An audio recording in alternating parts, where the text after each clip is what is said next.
Journalist and former editor of the Business World magazine.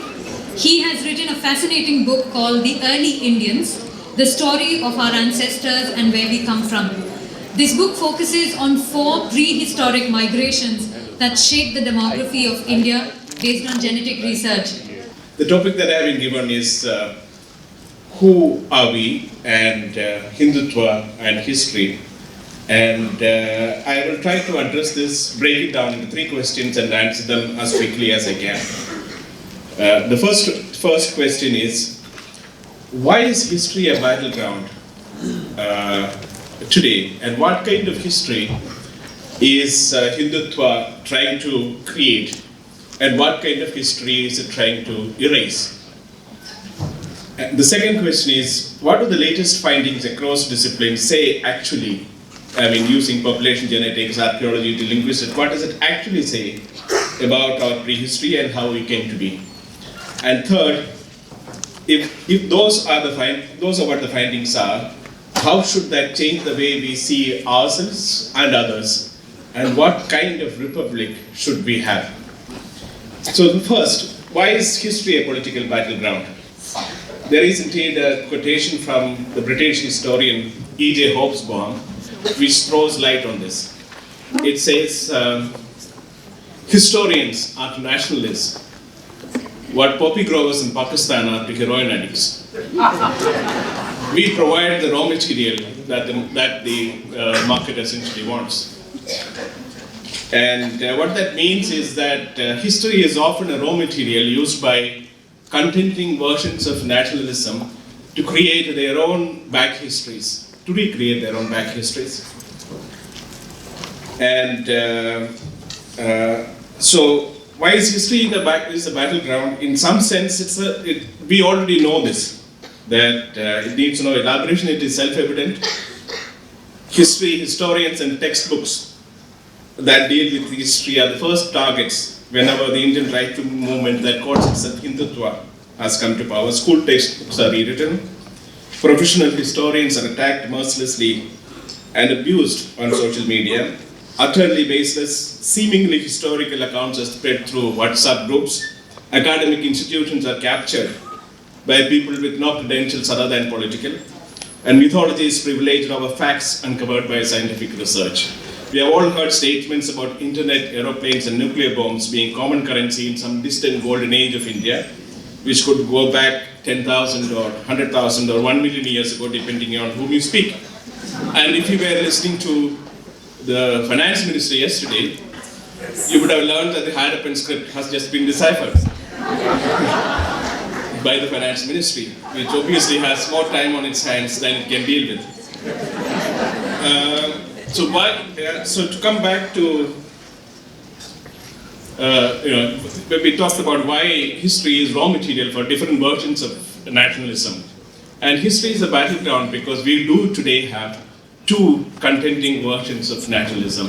One that we have grown up with ever since the freedom struggle that brought people of all religions or castes, all languages, all regions together on a common platform to fight against British colonialism. That's one version of nationalism that we have all grown up with. And in this version of nationalism, the Taj Mahal would be a symbol of common national heritage. Gandhi would be a symbol of a man, of a hero, and Godse would be a villain. But we also have a different conception of nationalism, which has also been with us for over a century, but which has become more dominant in recent years. In that conception of nationalism, unlike the earlier one, is exclusive rather than inclusive, is more narrow than wider, and it considers people of an imagined monolithic majority community to be the only true nationals and citizens, and the rest to be secondary or perhaps unnecessary appendages. In this narrower and exclusive version of nationalism, the Taj Mahal is a symbol of national humiliation, since it was apparently commissioned by those who came from outside centuries earlier. Gandhi is a villain for trying to create a common platform for all Indians, and Godse is a hero. A person who openly praised Godse for being a Deshbhakt is now an elected member of parliament with a huge majority. So what kind of history does this alternative version of nationalism demand? And what is the version of history that it is so deeply uncomfortable with that it would like to erase it and rewrite it? For that, we need to realize that this alternative vision of nationalism is wholly, completely imported from 20th century Europe, where the idea first took root that for nations to be nations, they need to have one language, one religion, one culture, one race. That reminds you, right? One nation, one election, one leader, one party, one race and one leader that set it apart from every other nation. This is the kind of vision that led to 2 world wars, unimaginable destruction, and of course, the rise of Hitler and Mussolini. The world learned from that misery, and that this kind of nationalism, what this kind of nationalism led to, and jumped it in favor of liberal democratic ideals. But not before Hindutva had borrowed the idea wholesale and made it a battle cry a century ago. So the kind of history that Hindutva wants is a kind of history that will show that the Indian civilization arose from a singular monosource monoculture that was the foundation of all that was good and noble, and that everything else needs to be subservient to it or eclipsed from it or clipped away from it. This is the kind of history that will support the demand for a single language that has to be imposed on the rest of the nation, or the practices of a single region to be imposed over the rest of the regions, or the beliefs of one caste to be above those of others, and also to see some sections of the population as enemies. On the other hand, the kind of history that Hindutva wants to erase is the kind of history that says, no, we are not a unisource monoculture, that we created a unique civilization out of multiple streams of migrations that brought very different groups of people to this land of ours, or thousands and tens of thousands of years. That the very genius of our civilization is the ability to create a common civilization and culture out of this and be comfortable with the diversity of languages, ethnicities, belief systems, and practices. This is really the crux of the matter, and that is what this battle is about. That takes us now to the second question. What do the latest findings actually say about who we are and where we come from? Until a few years ago, even as recently as, let's say, 2 or 3 years ago, there was no good way of answering this question. We could make various guesses based on evidence from a multiplicity of disciplines, but that was about it. But that changed in the last few years, and thanks to a relatively new discipline called population genetics. Population geneticists now can extract and analyze DNA from people who lived thousands or tens of thousands of years ago. And this has been done on a large scale. Hundreds and hundreds of ancient DNA samples have been recovered and analyzed from around the world, which gives us a very clear picture of how different population groups formed, whether they are in the Americas, whether they are in Europe, whether we are speaking about Europeans, East Asians, Central Asians, West Asians, or of course, South Asians. The ancient DNA recovered from these skeletons at archaeological sites now gives them, and their DNA analysis allows us to see which population groups moved when and where. So now we have, and this ancient DNA understanding fits in, gels very well with other understandings that we have already had from archaeology, from genetics, from linguistics, from philology, from epigraphy. So what do this new understanding say? And you could ask, there are migrations that happen all the time. So how can we put a structure to it and understand which migrations caused what kind of population? There is a way to put a structure to it. And that is to realize that there are essentially 4 classes of migrations that shape all modern human populations everywhere, 4 classes of migrations. And what are these migrations? And we will see that each of those migrations were driven by global forces. Global forces, which mean that when we look back, we can see why those migrations happened when they did. That those were not arbitrary. The first class of migrations were out of Africa migrations, which you have already heard, probably read about or learned about, which is a small subset of the Africans, moved out of the African continent, into the Arabian Peninsula around 70,000 years ago. And then they went on to populate all of the rest of the world. So they're the first Indians, the first Australians, the first East Asians, the first Europeans, the first Americans, all of them are out of Africa migrants. And they're a subset of the entire African population at that time, and they probably numbered no more than a few hundreds. The last continent that they reached was the Americas, and that was around 16,000 years ago. So between 70,000 years ago and 16,000 years ago, the out of Africa migrants peopled the whole world. And while they were spreading like that, there's a glacial age that intervened between about 29,000 years ago and about 12,000 years ago, which meant large parts of the world became uninhabitable, lush forests became deserts, and people got separated, these modern human population groups, which meant that they developed they started accumulating minor genetic differences. But it is important to keep in mind that all modern humans even today share 99.9% of their ancient DNA, and it's just the same. And then the second class of migrations begin when this glacial age ends, and we see modern human population groups across the world, in different parts of the world, experimenting with agriculture. Southeast Asian groups, for example, we see them experimenting with cultivating banana, tubers, yams, but they were not lucky. You have only those, because they don't yield such productivity that you can change your lifestyle.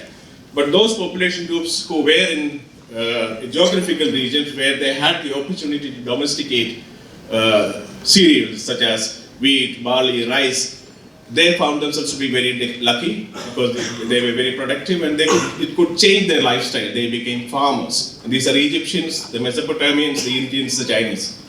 So where people took to agriculture, especially cereal agriculture in a big way, the natural result was a population explosions in all of these places, because farmers grow in a much more dramatic, their population grow in a much more dramatic manner than anything that the hunter-gatherers can imagine. And the natural result of those population explosions were migrations that shaped almost all of the world's demography. So this is the second class of migrations in multiple places around the world, all related to agriculture. And the driving force is human mastery of nature, to the extent that they discovered, invented agriculture.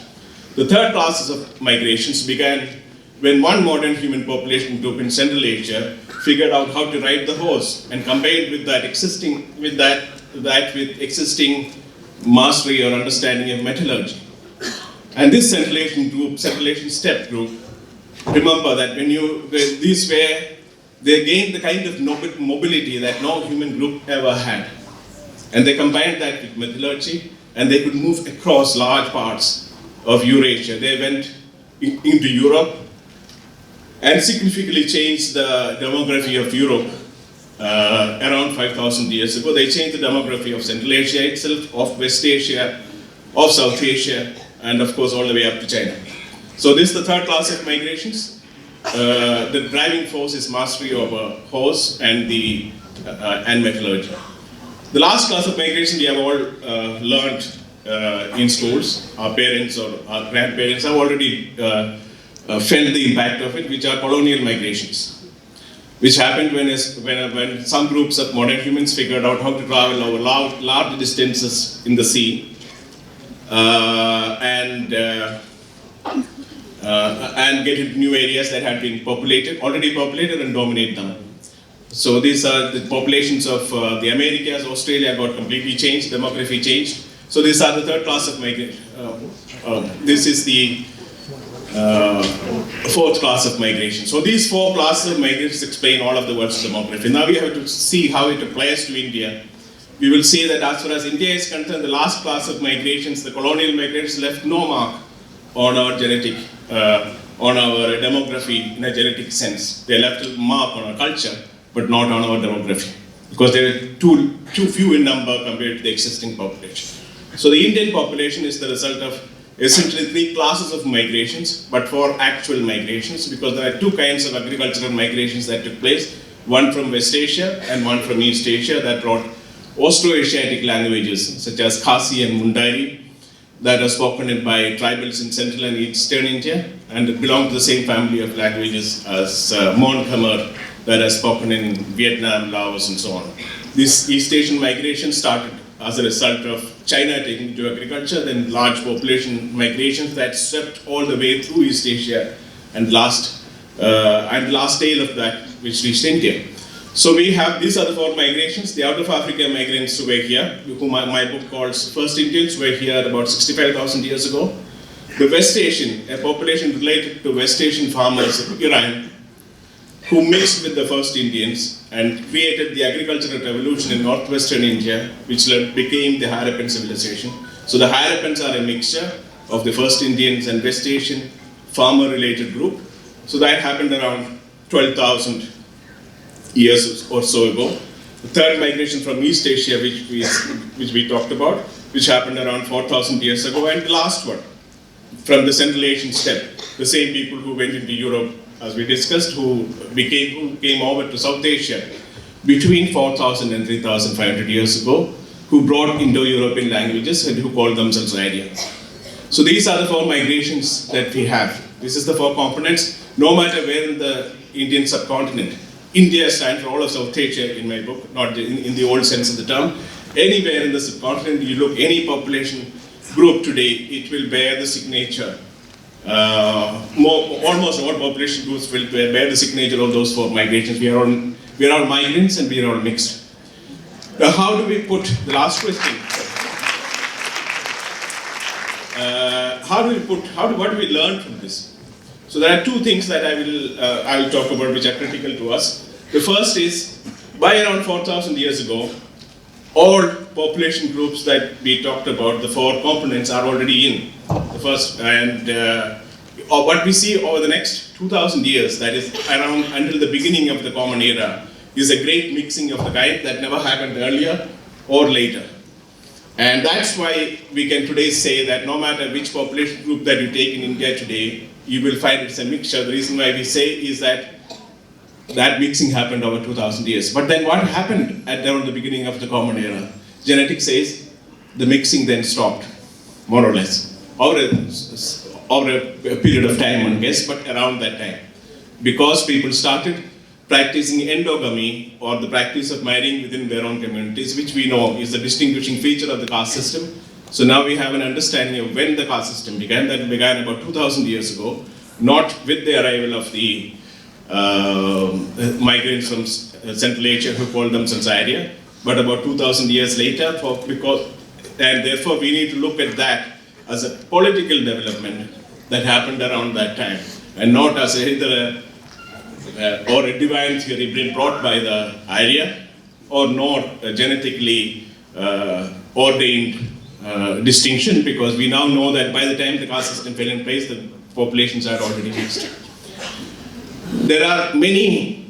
I don't have time to go into all of the implications of these, but rest assured that this is not good news for those who would like, those of the right wing who would like to create a history which goes with the idea of a monoculture, singular source of Indian civilization that comes from time immemorial.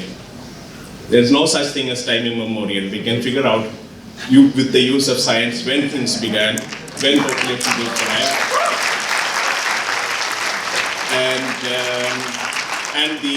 and what we know with such stunning clarity today is that if we were to look for a foundational source for our culture that we today find in Indian civilization, you would have to look to the Harappan civilization, which is pre-Aryan, before the Arya came.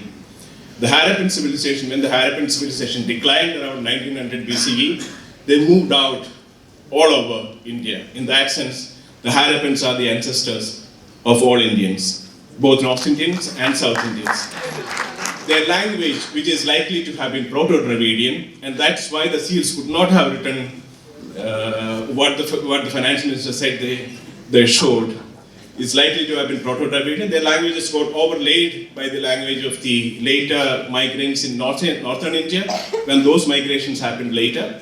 But their languages thrived in southern India and continue. So the cultural and genetic heritage of Harappa lies with all of India, but the linguistic heritage of the Harappan civilization today lies with South India. So I would say there are today, one of the other implications is that in many ways you can see the Harappan civilization as the glue, as the cultural glue that holds us together. Why is that? Because they took their culture, not just the genetics, culture, along with wherever they went, which is all over India. So if we should today see that Indian houses are built around courtyards. Why is that? Because that's the way houses were built in the Harappan civilization. If Indian cooking utensils look a particular way, why is that? Because that's precisely the way that many of the cooking utensils were made in the Harappan civilization. You could see images on Harappan seals that remind you of Panchatantra tales.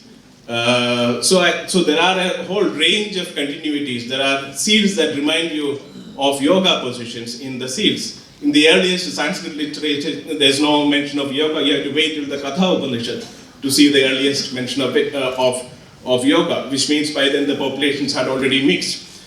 So there is the implications of what we have found are very, very large. And what we can say today is that unity in diversity is not a cliche. It's the most accurate description of India. And there is no way, any attempt to shape it, to discipline it into a monoform, into a monoculture, is prone to failure, and prone to mishaps and doomed to failure, because that's not the way we have been or will be. Thank you.